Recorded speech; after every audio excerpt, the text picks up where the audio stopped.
James was enjoying his life on the island of Sodor, but he still had a lot to learn. "You're a special mixed traffic engine," said Sir Topham Hatt. "You can pull coaches or freight cars quite easily, but you must learn by your mistakes." James knew what Sir Topham Hatt meant. He could well remember that dreadful accident on his first day. "Be careful with the coaches, James," said kind little Edward. "They don't like being bumped." Everyone came to admire James. "I'm really a splendid engine," he thought, and suddenly let off steam. Whoosh! A shower of water fell on Sir Topham's nice new top hat. Just then the conductor blew his whistle, and James thought they had better go. Go on, he puffed to Edward. Don't push, replied Edward. The coaches were grumbling too. Don't go so fast, don't go so fast. But James didn't listen.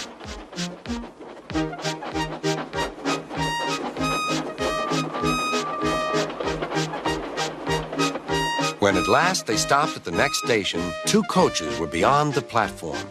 They had to go back to let the passengers out. But no one seemed to know about Sir Topham's new hat, so James felt happier. Presently, they came to the station where Thomas was waiting with his 2 coaches. Hello, James, said Thomas. Feeling better? That's good. Oh, that's my conductor's whistle. I must go. I don't know what Sir Topham Hatt would do without me to run this branch line. And he puffed off importantly. Edward and James passed the field where James had had his accident. The fence was mended and the cows were back again.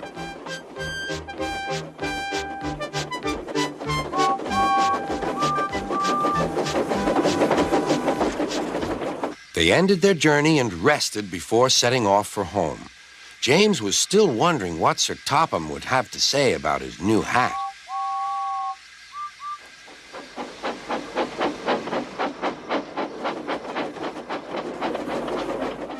Next morning, he spoke severely to James. If you can't behave, I shall take away your red coat and have you painted blue. James didn't like that at all. He was very rough at the grumbling coaches as he brought them to the platform. Don't talk, come on. Gordon never has to fetch his own coaches, he thought to himself, and he's only painted blue. To make James even more cross, this time no one came near him. I'll show them, he thought. They think Gordon is the only engine who can pull coaches.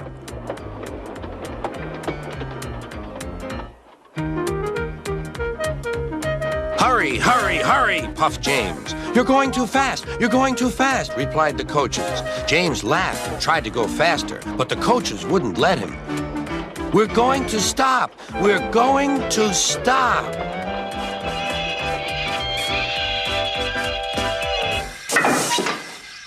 What's the matter? James asked his driver. The brakes are on. Leak in the pipe, most likely. You've banged the coaches enough to make a leak in anything. How shall we mend it? Said the conductor. We'll do it with newspaper and a leather bootlace, replied the driver. Well, where is the bootlace coming from? Asked the conductor. Ask the passengers, said the driver. You have a leather bootlace there, said the conductor to a smartly dressed man. Please give it to me. I won't. Then I'm afraid the train will just stop where it is. The passengers all said what a bad railway it was. Then they told the man how bad he was instead. Everyone was very cross. At last, he handed his laces over.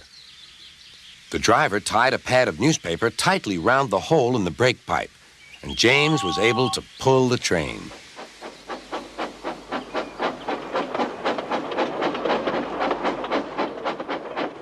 But he was a sadder and wiser James and took care never to bump coaches again.